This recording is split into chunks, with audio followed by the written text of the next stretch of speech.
Hello and welcome to Hitting the Bar, the football podcast. I'm Chris Karle. And I'm Geoff Saunders. Geoff, what a weekend of football, some strange turn of events. Indeed there were, yeah. First of all, of course, it's VAR, isn't it? Sadly it is. And I think we can, and I'm sure we will, discuss the incidents in themselves, some of which were very strange. But do you not think that a lot of these things are happening simply because they have VAR? Almost like they've got to justify it, you mean, kind of thing. Exactly, yeah. We have all these people in Stockley Park, so we might as well use them.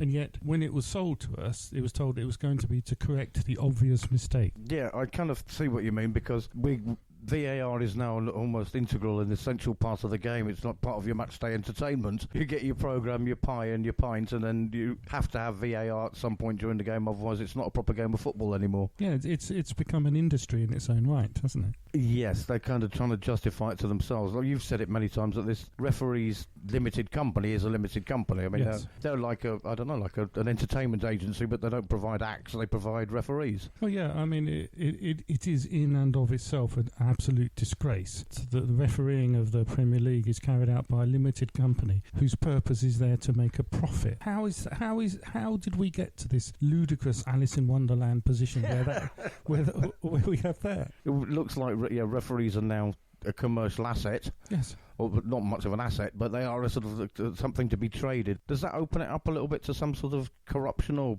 pushing in some direction? Very much so, yes. Yeah, well, let's look at the incidents then, because first of all, I'm a Tottenham fan, but I have to say, Lo Celso really should have been sent off for a blatant stamp. Absolutely, no doubt at all. And I defy anybody to look at that and say anything other than he had to be sent off. Yeah, I mean, everybody has said, Tottenham fans as well. Maybe it wasn't deliberate. Maybe, he was a bit slow and he couldn't put his foot anywhere else, but it was a stamp is a stamp. It was a stamp.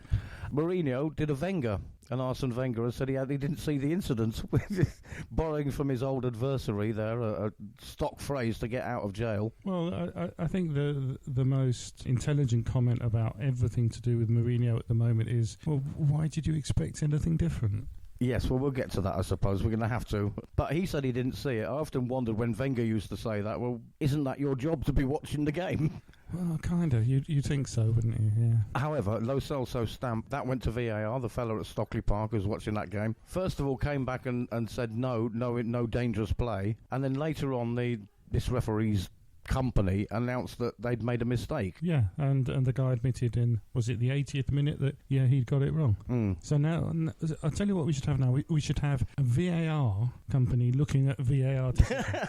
An independent inquiry. Refer the VAR decision to another VAR appeals. Yeah, the announcement on Lo Celso is due on Thursday afternoon by the time they finish with it. But it's just a farce. It is. I mean, what I don't understand now is the referee looks at it, he's not sure, or he makes a decision that VAR is saying to his ear, no, wait a minute. Well, in this instance, the referee couldn't make the decision because he was blocked. His vision was blocked. He genuinely didn't see it, and you can see that.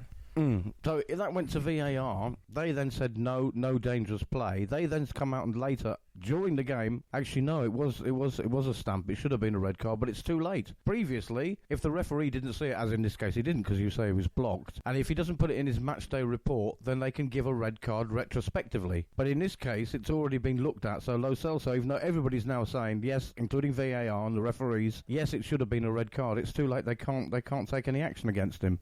Correct. And one of the reasons given for introducing VAR was that the team that is punished is the team that have had the bad thing happen to them. So in this instance, Chelsea have been punished because the Tottenham player should have been sent off. Therefore, they would have been playing against 10 men. Now, without VAR, what would have happened if the referee had made no comment in his notebook is that the Premier League would have looked at it and given Lo Celso a red card retrospectively. But who gets the benefit from that?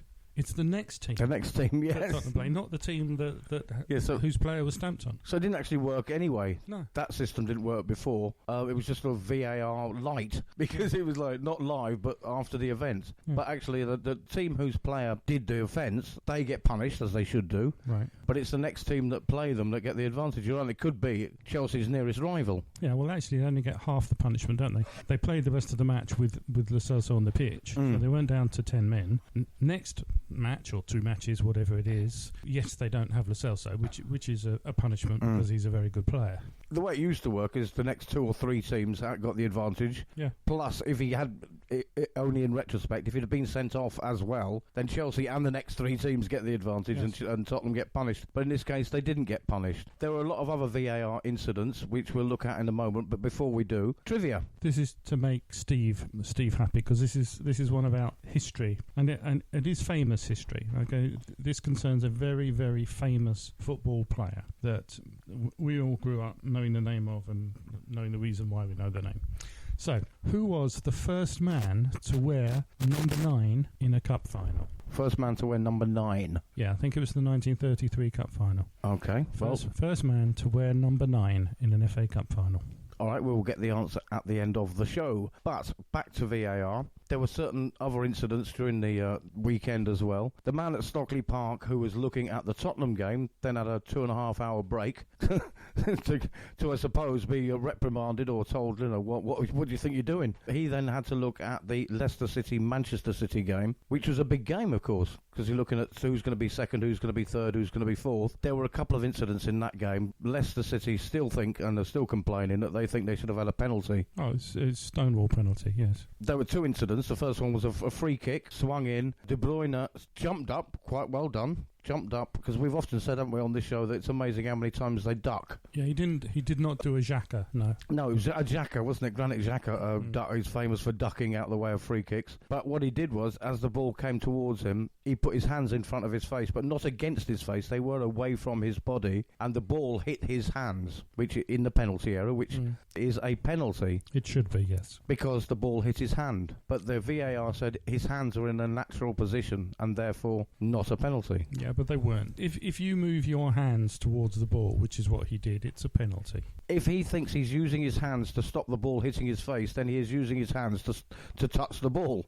Exactly. Which you're not allowed to do. So you're not. He deliberately, in fact, touched the ball with his hands. Yes. The fact that you're protecting your face. I mean, outside of under sevens matches, I've never known that excuse to actually work on any football pitch. No, cynically, I may be thinking, but maybe he was going to use that as his excuse for what he was doing, was trying to manipulate the ball's direction with his hands. I'm quite willing to believe that it was a genuine reflex action. He's protecting his face, yes, but that doesn't mean it isn't a penalty.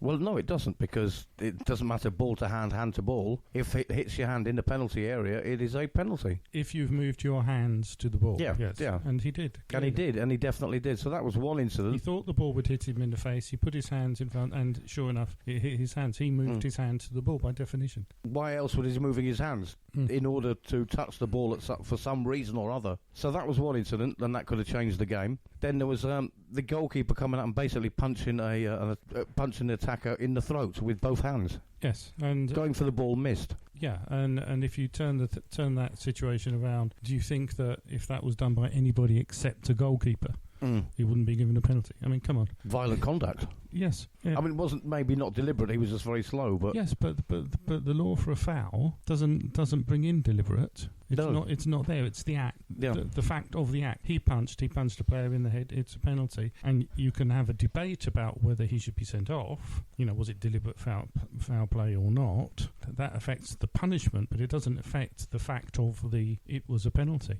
So unlucky Leicester. Not the first time this season. Not the first time, no. But there's another curious thing about that match that I can't remember seeing a second versus third placed match where neither team seemed to really care that much about it. I mean, it wasn't a passionate encounter, was it? No, it wasn't Leicester. Oh, we're coming for you. We're going to get second place. If you win, well, it doesn't make much difference, and if you lose, well, it doesn't make much difference either, does it? Well, it actually doesn't, though, does it? Exactly. Nobody remembers who finishes second, but they remember if you got into the Champions League next season, which they're going to. Well, Man City might not be, depending on what happens with the UEFA ban. But both teams are pretty much guaranteed of being in the top four. Yes, so possibly everyone down to 15th.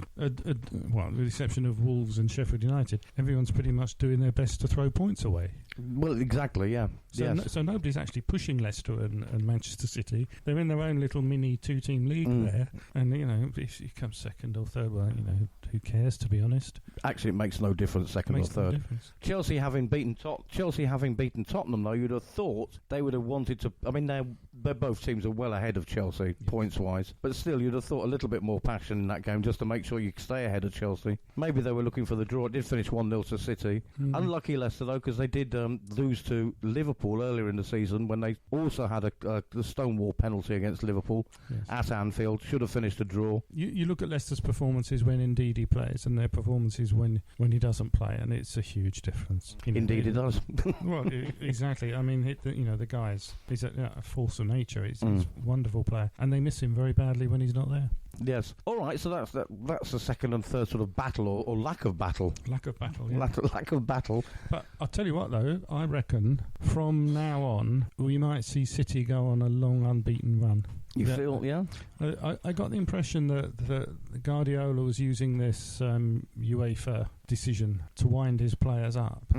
And they looked a lot better than they have in recent weeks. So you feel there was a little bit of the siege mentality that Ferguson was famous for and carried out with aplomb. Mourinho carries out with a little bit of a sort of bull in a china shop, and rough edges kind of effect. Yes. And Guardiola has used it in a much better way. Yeah, I would not be. I'm not saying this is going to happen, but I would not be at all surprised if they went unbeaten to the end of the season. Right. Well, you're talking about unbeaten runs. Your team, West Ham, nearly stopped Liverpool equaling Man City's unbeaten run or winning run of 18 games. Yeah, I'm not sure what the Latin motto would be for West Ham, but it would certainly have nearly included. Almost nearly. Yeah. The number of times West Ham have nearly done something. What is so frustrating about that is that having got to the position where they were winning the match twice, Moyes then gave in. He threw in the towel and took off Anderson to bring on Haller when he should have taken off a defender probably and brought Haller on. It was the attacking that got us into the winning position. Why stop doing it? Yeah, just handed the momentum to Liverpool. You were attacking them at that point anyway, up to that point, in waves. Yes. I mean, pulling them. It's the first time Liverpool have actually been pulled apart in such a way. I don't think they could cope with it for large periods of the game. But Liverpool being Liverpool went on to win 3-2. West Ham struggling now desperately. Oh yeah, and David Moyes did what I'm afraid David Moyes does. He gave in. Was it a fact that we can't believe that we're actually you went 1-0 in the lead, then 2-1? Do managers change their spots? I mean, Franklin on the football show on Saturday was making this point about Mourinho. What do you expect? This is what he is. Managers don't change their spots. Well, Moyes, I think he's very much in the same sort of boat as Mourinho. His way of playing is now so old-fashioned. It's been passed by not once but twice in the last 10 years. He's out. The world has moved on and he hasn't. Yeah. You don't sit back and try and defend that because you know damn well you can't. If you sit back against Liverpool, they will destroy you. Everybody knows that. Every team that has gone to Anfield this year and sat back has been destroyed. Yes. And you're going to lose anyway. You've got 90% chance of losing to a team that have not lost all season. But you might as well give it a go. Exactly. But by attacking them, West Ham got to 2-1 up and then threw the towel in. It's one of those things that didn't last very well, but during the game, I think it was Sky Sports put on a little selfie video from Gary Neville in the studio screaming into his phone when West Ham were 2-1 up. He's screaming, "They're doing it again! Liverpool are doing it again! They're blowing it! They're throwing it away!" And then, of course, moments later, Liverpool scored 2. That won't last well. But Gary Neville, obviously, Man United fan, desperate for Liverpool to have lost, but they almost did. And then, as you say, maybe West Ham threw the towel in, or couldn't believe that this shouldn't be happening to us. We're West Ham. We're not this good. Well, Moyes did that, and if I was one of the players, I'd be furious. I would say, look, we were winning. Why did We're almost there. Did you do this? Yeah. All right. Where does that leave West? Well, it leaves West Ham in the bottom 3 still. I think it leaves us exactly where I thought we were before, and favourites for relegation. So you think you're still going to go down along with Norwich, and then it could be anybody, couldn't it? Norwich, West Ham. Then you've got Aston Villa, you've got Bournemouth, you've got possibly Brighton. I think Newcastle are more likely to fall into it than Brighton. But you still feel West Ham are going to go down? Yeah, I mean, after we finish playing all these top teams, we got nine matches, and we're going to need 2 points per match from that to get to 39 points. 2 points per match. We haven't even got 1 point per match so far. No. What is going to be this huge turnaround? Yeah, all right, let's nothing, I don't think. I think you're going to have some very, very bad results from the other teams around you to make that 2 points per match not necessary. You've got to have the other teams losing all their games. But apart from Brighton, who drew, I think every other match at the weekend went West Ham's way. Well, on the reverse side of the coin, me as a Tottenham fan, including the Tottenham game, of course, every game went against us. It couldn't have been a worse weekend for a Tottenham fan. It's called karma. Is it? You hire Mourinho. You just don't like Mourinho, do you? But I have to say, when he took over, we were in 14th. We were in 5th until we lost to Chelsea, and then Man United went and won. Man United won, yeah, and I have to say, and I don't like saying this, and I feel very strange saying it, but they actually look good winning. They look good, do they? Oh dear. Fernandes is a real player. And Mason Greenwood's the real deal too. That final goal, I mean, the way Fernandes broke, and he broke sharply to the right to drag the left back away and give Mason Greenwood the space. They traded passes, and that finish was wonderful. But Fernandes, what a player! He's seriously good. Yeah, a lot of, including again Gary Neville, but a lot of ex-Man United pundits, and there are a lot of them, raving about Fernandes, saying that he's going to be a new legend and a new, superstar for the fans, and they've really found a talent. Perhaps they finally have, because they've had some underachievers. I think they have. I have to say, though, that the penalty that he got was not a penalty. You could see as they and the beIN Sports people slowed it down till you could see he was clearly in the air before Foster got out and got to him. He was in the air before. Now, if he'd stayed on his feet, he would have been fouled and it would have been a penalty. It's a fact that he dived before he was... Right, so his timing was out. Yeah. But if he'd not done that, it would have been a penalty anyway. I suspect it would, yeah. Right, so Manchester United now up to 5th. Tottenham dropped a little bit. As I say, we were in 14th when Mourinho took over. We have won the last 3. We've been underperforming for a year, I think. Under Pochettino, with or without Pochettino, I don't think it's completely Pochettino to blame, or Mourinho that's done well. I just think there's something a little bit rotten within the fabric of Tottenham at the moment, which surprises me, and it's not something I found myself saying very much. We've been able to say it about Arsenal, because it's been the case for years, about Man United. But there's something not right at Tottenham, and it's not just Mourinho, it's not just Pochettino. There's something else going on. I agree 100%. It's very clear that there's something badly wrong there. And I think the final argument between Pochettino and Levy really gives it away. That, Pochettino wanted him to be shipping these players out to create room for new players to come in. Alex Ferguson's famously said every particular team has a lifespan of 4 years. Now, Pochettino dragged that out quite a bit longer than 4 years. He squeezed that lemon dry, yeah. Levy wouldn't budge. Now, Mourinho is left to pick up the pieces and try and do something. Now, why did they choose Mourinho? 2 reasons. One, we know what Mourinho does. It's a low block in defence, quick transition to midfield, and then nothing. Right. And what did he do at the weekend for maybe 3rd match in a row? Defend, hit a long ball to the big man. Only you don't have a big man anymore. No. It's more who's 5'8". But Tottenham are paying $15 million a year to a manager who couldn't do what Pochettino did. End of last season, when Kane was out, Tino changed the team around. They played differently and still won. Mourinho is now doing his typical Mourinho self-defence thing. Oh, I've got no bullets. Well, we're paying you $15 million a year. Saying I've got no bullets doesn't make any bullets. We're paying you $15 million a year to find some. Sort it out, son. Yeah. And he's not. What we're seeing is Mourinho. These are the usual year 2 excuses in a Mourinho 3-year He's cycle. getting them in early, He's getting them in early, yeah. I have to say, in his, not defence, but I very much felt for him last week after the Leipzig game and before the Chelsea game. In the press conference, one of the journalists said something worthy of myself. It was a stupid thing to say. It was naive, and Mourinho just tossed his head back and laughed ironically, and because the journalist said there was a presentation for Jimmy Greaves, because it was his 80th birthday, and of course he wasn't well enough to be there. But they made a big presentation before the Leipzig game, and Harry Kane was there to present a plaque to Jimmy Greaves' family. And the journalist said, so, you've got no strikers, you've got this crisis, but I saw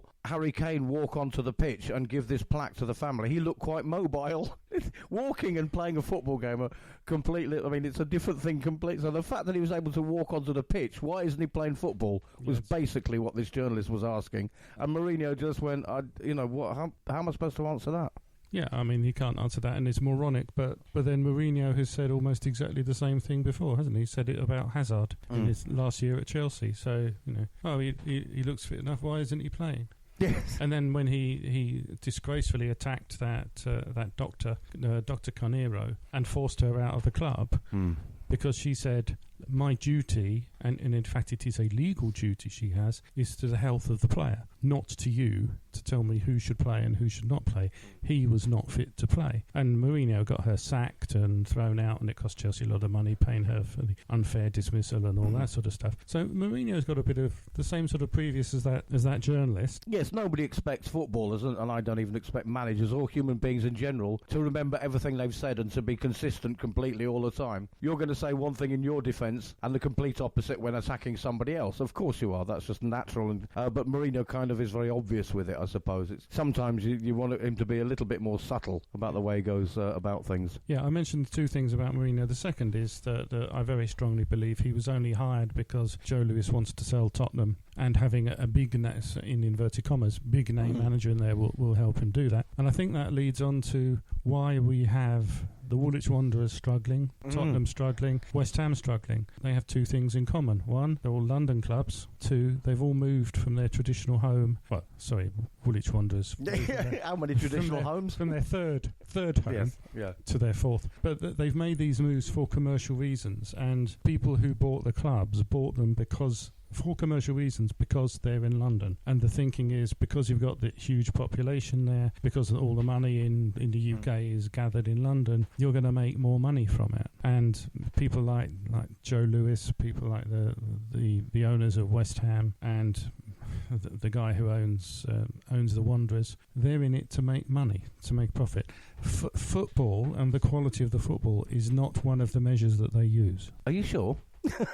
Yeah, unfortunately that is the case, and as you say, Tottenham recently moved into a £1 billion stadium, state of the art, fantastic, worth every penny, etc., etc. Previously they've been at Wembley, and as again Franklin, who's on our radio show on Saturdays, also pointed out, Tottenham had to play a couple of games at MK Dons as well. They didn't have a home for a year. They've been in this transitional period, and players wanting to leave, and Pochettino not being able to sign anybody for 2 transfer windows, and now that team is into their 4th, 5th year together. I think yes, they're out of date. It needs freshening up. That's a problem that Mourinho's got. But then West Ham moved to an athletic stadium which doesn't belong to them. Yeah, it's an Arsenal on their whatever it is, 2nd, 3rd home. And also, all teams struggled in that following season. All those teams have struggled in the season or seasons following on from that move. I think it's plural seasons. And have a look here in Spain, where Espanyol went into the Olympic Stadium. Same problem. The supporters are so far away from the pitch, you create no atmosphere. You get 40,000 people in the Olympic Stadium watching Espanyol, and you think it's empty. And it's the same. It's the same thing. Now, Espanyol actually decided to have a football stadium built for themselves. They did, and they improved massively. Although actually struggling this season. They are struggling this season, yeah. But the last few years, they've done extremely well when they're back into a football stadium. The problem with the London Stadium is that it's an athletic stadium. Just one of the problems. One of the problems, yeah. Yes. They should be selling binoculars. Like at the opera, yeah. Yeah. So you can actually see what's happening down on the pitch a long way away. Yes, but it is like the opera, but more divers than divas. Let's move on. Yeah. Does it worry you to aim for humour and miss by so far? No. Let's move on then, because Tottenham, previous to the Chelsea game, they won their last 3. They did move up from 14th to 5th, but there is a crisis there no matter what. Mourinho notwithstanding, it's something that's been there for a year. Indeed, and if you look at the quality of the squads that have won the Premier League, take Leicester out of this, the Premier League is won by the team that spends the most money. Generally, yes, it is. Generally. Yeah. And this year is actually going to be one of the strange years where that isn't the case. Liverpool's net spend under Klopp. Have a guess what it is. Net spend under Klopp for Liverpool. I dread to think it's probably around the same as Tottenham's, I'd imagine. 75 million. Net. Wow. It's nothing. It's absolutely nothing. That's incredible, yeah. This is Klopp managing those assets, buying younger players and making them better. If you look on, there's a website called transfermarkt.de, and you can click on it and get it. It translates into English. It has every player in every European league. If you go on Liverpool, you'll see that the value of the squad is massively higher than the prices paid for the players. Go on Manchester United squad, it's exactly the opposite. Yeah, Pogba's responsible for a lot of that, I would imagine. Well, Pogba's only about 20 million down. I mean, there are worse than that. Worse contenders. Yeah, and but the whole squad is So the squad is worth less than they paid, almost far man for man. Far less. But then that must be down to, apart from that they're not very good, or they're not. They were bought. Manchester United spent more than they should have done, but also they've been badly managed. Then, indeed. So they're up to 5th, but again, that doesn't mean anything. Just they've gone above Tottenham because we lost one game. But neither Solskjaer nor Mourinho are delivering what they were asked to deliver. Not really. Yeah, and none of those teams down there are the best teams. The best teams in the chasing pack are Wolves, who are clearly the best team out of that lot, and Sheffield United. Or United. The United, United. And I just hope both those teams can get a bit more consistency and keep going. Well, I just wanted to mention Wolves because, of course, they had a great week in Europe. And they did, yeah. Following that, they went on and won again. Yeah. But I just wanted to mention, you talk about the outstanding talents. Shota for Wolves. Portuguese. Yeah. That's a surprise. Yeah, he's superb though, isn't he? He's absolutely brilliant. Can't stop scoring. You know, a bit like Haaland in Germany, but his score rate now, Shota, is absolutely so many shots from Shota going into the goal. He's a brilliant player, and Wolves are going to struggle to hold on to him, I think. Oh, I would think so. It depends. I mean, if they get into the Champions League, they'll hold on to him. They're not going to get into the Champions League, Wolves. I don't think. I don't know. We'll see. Well, we were saying earlier we think Leicester and City have got it sewn up for 2nd and 3rd. Yeah, but let's imagine that City's appeal doesn't work. So we're now going down to 5th place in the... Yeah, so it's possible. It's possible. It could be... 5th could be any one of Tottenham, Manchester United, Wolves or Sheffield United. Yeah, look at the league table and look at the points per match that each team has played, and then think, okay, this team goes on a run of 3 games, winning 3 games in a row. You jump up that league a long way. So if Sheffield United and Wolves go on a running streak, and maybe City don't, or Leicester don't, or Chelsea don't, Chelsea quite possibly could go on a losing streak of 3 games. Could do, but they looked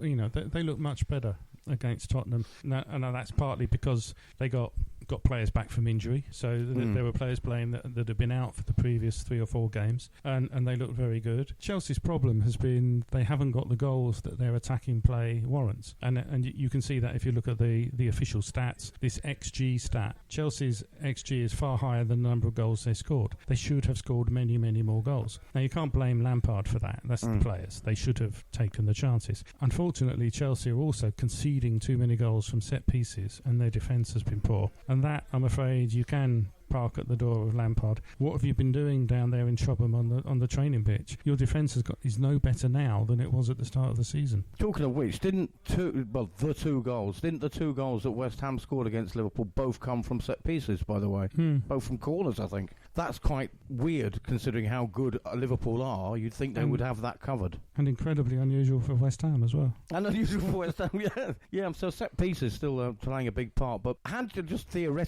Chelsea beat, back to their full strength, or almost full strength as they were, beating Tottenham 2-1. If Tottenham had been at full strength, and that means Ndombele fully fit, Lamela fully fit, Harry Kane and Son and Sissoko, who's also long-term injury, had all those players been available and fully fit for Tottenham, how different would that game have been? Well, that would depend on how Mourinho wanted them to play. I suspect he wouldn't have played all of them. He would have... It's an away match, so he would have set out to defend, because that's what he does. But I just think that if Harry Kane or Son, one of the two, had been on the pitch, I think we may have come away with at least a draw. I do feel. It's possible, but Tottenham didn't play very well. They attacked a bit at the end, but it wasn't convincing. I think you're more likely to beat that Chelsea defence with movement from quick players. Like, Moura should have been ideal in there if he'd had any support. But you don't lump high balls to a centre forward who's 5'8". Yeah. It's... No. I'll give you a clue. It won't work. It won't, no. Before we move on to the games coming up the next round in the Premier League, let's have a little look at the European games. You're both Champions League and Europa League. My team, Tottenham, of course, lost narrowly 1-0 to Leipzig, and actually, again, towards the end of the second half, or halfway through the second half, started playing quite well. But they lost. They lost. I don't think... Well, you lost narrowly in Score-wise, yeah.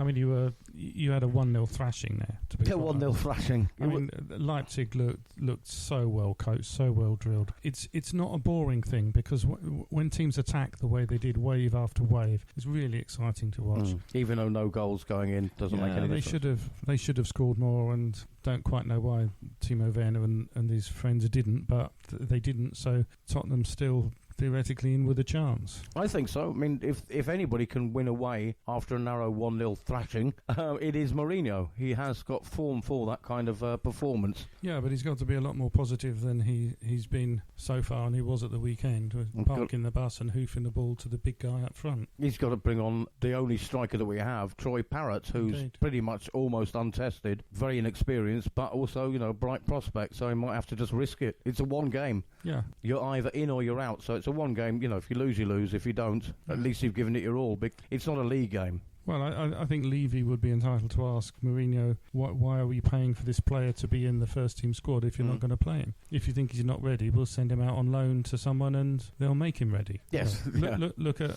Manchester United. I mean, I'm no fan of Solskjaer as a manager, but he was forced to play Mason Greenwood. He played him and he's looking great. Yeah, suddenly he's knocking on the England door. Yeah, and justifiably so, he should be. And so why can Troy Parrott, if he's good enough to be in your first team squad, he's good enough to play by definition. Yeah, I feel we keep repeating ourselves on that one. Parrott fashion. Indeed. However, so Troy Parrott, will he be in or out for the Leipzig game, the return leg? Wolves won their game. Arsenal won away at Olympiacos. Man United came away from Bruges with a credible draw. The other teams are doing okay, apart from Tottenham. In Europe. Well, yes, exactly. And where are we with Chelsea Bayern tonight? Yes, Chelsea Bayern. That's a big one. That's a big game. I think Chelsea will lose. I don't think so, because German teams, and Bayern Munich in particular, this applies to, tend to get very defensive when they play English teams. So I can see a draw tonight or a win by 1 goal for Chelsea. Right, I don't think Chelsea will win. Let's put it that way. I don't know, we'll see. By the way, the other team, of course, that played last week was Liverpool, who narrowly got beaten 1-0. So not all good for every team in the English league, but still, they'll probably go on and win the home leg. Well, you'd bet them to overcome a 1-0 thing at Anfield in European night, wouldn't you? You would. You've said on this podcast before that despite league problems, Real Madrid are a one-game team, a cup team. They are at home this week. By the time people are listening to this podcast, it might all be over. But bear in mind, we have to record this at some point, so it's a Tuesday. Real Madrid play Manchester City this week in the Champions League, first leg of their last 16. Real Madrid at home. That's going to be quite a match, I think. Yeah, I think, Man City, they could come away with a draw from that one, but I think Real Madrid, if they show up, they'll be looking for goals. I don't know. I think the issue is more Guardiola's mindset. Sometimes, particularly in the Champions League, not sometimes, it has been every time in the Champions League, he overthinks and he sets his team up to beat the opposition. Now, you compare that to Wolves manager Espirito Santo and United's manager Chris Wilder. They set their teams up to be the best they can be. And I think that's how you beat Real Madrid. You mean that Guardiola... Yeah, so Guardiola changes his game plan depending on who he's playing. So he's playing to the weaknesses of the other team rather than the strengths of his own. Yes. Which Wilder said, look, this is what you guys can do, go and do it. Yeah, this is how we are, this is what we're going to do. No matter who we play. It's up to you to stop us. And Guardiola has been doing that for the last 3 years, and that's the reason City have gone out. All right, so they might just overthink it. Yeah, if he just picks his best 11 players and says, OK, boys, it's only Real Madrid, go out and have fun, they'll win. Yeah, I mean, actually, Mourinho does actually do the same. Tries to outthink his opposition. Yes, and sometimes you've just got to go, just boys, go out and play like you can. Yeah. Doesn't matter who you're playing, actually. So that's Real Madrid against Man City. Let's have a little look at the Premier League games, because obviously we are getting to that nail-biting crunch time part of the league. Norwich against Leicester. Could be a defining moment for both teams, I suppose. Well, in Norwich, and they're nailed on relegation. Yes. Yeah, 3-1 to Leicester. Yeah, 3-1 to Leicester. I think I'll have to go with that. You think Norwich might get a goal, but Leicester will need that win as well, despite their sort of nonchalant attitude, laissez-faire attitude to finishing fourth or third. Yeah, Leicester are materially worse without Ndidi, and Chilwell at left back has not had a good season. So unexpectedly, because he was a bright young prospect as well, wasn't he? That everybody was going to buy, and now he's sort of not there, is he? There is a pattern emerging that when he's 1-on-1 against a very good player, he doesn't look nearly as good. Mm-hmm. And if you start saying players are good because of what you've seen them do going forward, remember there's defenders first. So that is Norwich losing at home to Leicester. Brighton against Crystal Palace. Yeah, it's not Brighton. A derby. It's not a derby. Far too far away from each other. The fans like to think it is a sort of. There's a rivalry between them, stupidly, really. But it's Eagles against Seagulls. Yeah, I'm seeing that as a draw. I think a draw. I'm seeing that as a draw. Crystal Palace in a bit of trouble. They've got to sort of pull themselves out of it, but there are teams below them that are a lot worse than them, so they'll stay up. I think, Crystal Palace. I think so, yeah. But that's a draw, Brighton against Palace. Bournemouth against Chelsea. Bournemouth lost to Burnley 3-0 last weekend. Chelsea beat Tottenham. Chelsea are away, and they are inconsistent. Win one, lose one. So Chelsea are away, so it's an advantage to Chelsea. Yeah, they're worse at home, apart from... Yeah, I think Chelsea will win. I think the question is, will they concede a goal or not? Yeah, they will. 2-1 to Chelsea. Yes, I'm hoping for a draw. Because obviously I need Tottenham to have teams like Chelsea and Man United and Wolves and Sheffield United drop points. But I can't see Chelsea dropping more than 2 points away. They won't lose at Bournemouth. That's for sure. So. Not good enough to beat Chelsea even at home. Newcastle against Burnley. I'm saying Burnley win. My gut feel is Burnley win, but I'll go for a home win for Newcastle. You're going for Newcastle, all right. And then we've got West Ham 0. West Ham against Southampton. Good chance for 3 points there. It should be a chance for 3 points, shouldn't it? Yeah, so Southampton to win. So I think West Ham to nearly win. Nearly win, yeah. We'll have a nearly. The nearly boys. Yeah. Oh, I don't know. No, I'll say West Ham will win that. I think they'll be so buoyed up by the performance against Liverpool for 70 minutes. Yeah, they were beating them. They were actually beating them for some parts of the game. Beaten by your own manager. Yes. No, West Ham will win that. West Ham to beat Southampton. I'm going to say draw. And Watford against Liverpool. Yeah, well, Watford nearly beat Liverpool at Anfield, didn't they? They did. They're another team that almost close. Yeah. You have to keep coming back. Liverpool have got too much for them. Yeah, you have to say Liverpool are going to win that. There's no doubt in my mind. Watford to lose to Liverpool. Big game. Everton against Manchester United. Home win there, I think. Mm-hmm. We're going for Everton to beat Man United. Yes. I am going to go with a draw for that one, and then Tottenham against Wolves. A veritable 6-pointer, really. We're both looking for, well, at the very least, a Europa League place. It kind of advantage to Tottenham in this because Wolves are a counter-attacking team. It's not that we're going to defend and counter-attack. It's their style, and everything is worked really brilliantly. But if Tottenham don't attack them, then Wolves can't counter-attack, and Tottenham won't attack them. So both stood in their own half.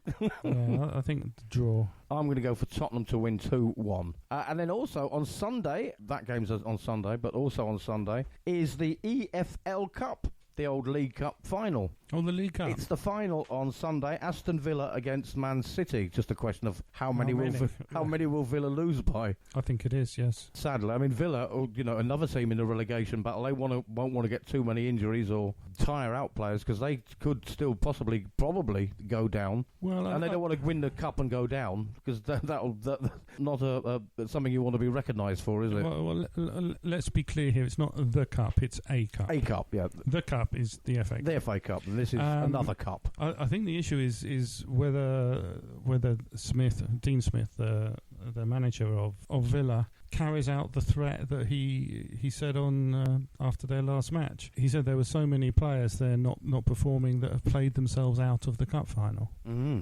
So he's just going to say, look, give a chance to unknown players, basically. It might not be a bad thing to do because he's going to lose anyway. Yeah. He is going to lose. You might as well just say, listen, you 12-year-olds, stop playing happy sack and get on the coach.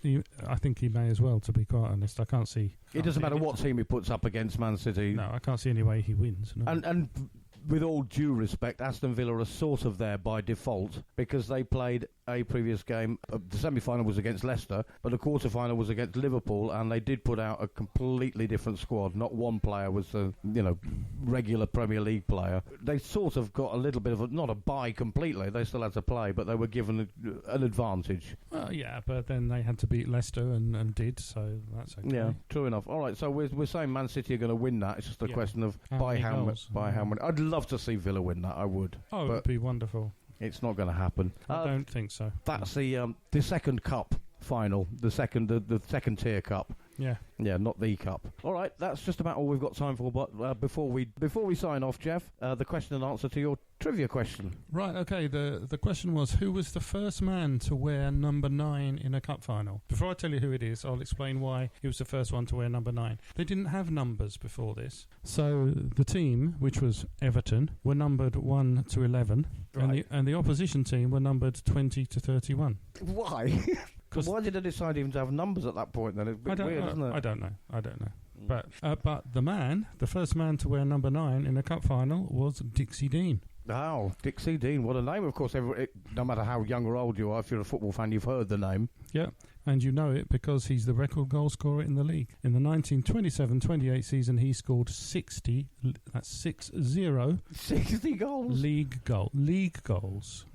Ronaldo, look and learn. You're rubbish. Look at that. Absolutely. Dixie Dean, who's just a legend. Yeah. So, Ronaldo, sit down, man. Sit down. That is 60 goals in one short season. And we should mention this because by the time the next podcast comes out, the anniversary will have passed. Dixie Dean died on the 1st of March 1980, 40 years ago this Sunday. So there is the legend that was Dixie Dean and the first player to ever wear the number 9 on his back. This has been Hitting the Bar, the football podcast with me, Chris Karle. And Geoff Saunders. Join us next week for more Hitting the Bar, the football podcast.